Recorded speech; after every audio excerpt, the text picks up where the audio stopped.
নমস্কার, আমি পল্লবী। বই পোকার আসর ব্লগে আপনাদের সবাইকে জানাই সুস্বাগত। আজকে আপনাদের জন্য সুকুমার রায়ের খুড়োর কল। কল করেছেন আজব রকম চণ্ডীদাসের খুড়ো।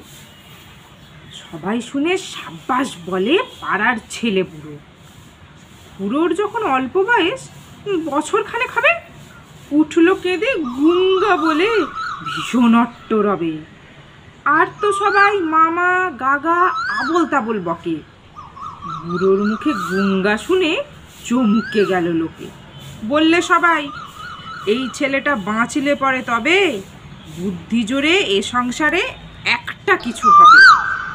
সেই খুড়ো আজ কল করেছেন আপন বুদ্ধি বলে। 5 ঘন্টার রাস্তা সবে 1.5 ঘন্টায় চলে। দেখে এলাম কলটি অতি সহজ এবং সোজা। ঘন্টা 5 ঘাটলে পরে আপনি যাবে বোঝা। বলবো কি আর কলের ফিকির, বলতে না পাই ভাষা। ঘাড়ের সঙ্গে যন্ত্র জুড়ে একেবারে খাসা। সামনে তাহার খাদ্য ঝোলে যার যেরকম রুচি, মন্ডা, মিঠাই, চপ, কাটলেট, খাজা কিংবা লুচি। মন বলে তাই খাবো খাবো, মুখ চলে যায় খেতে।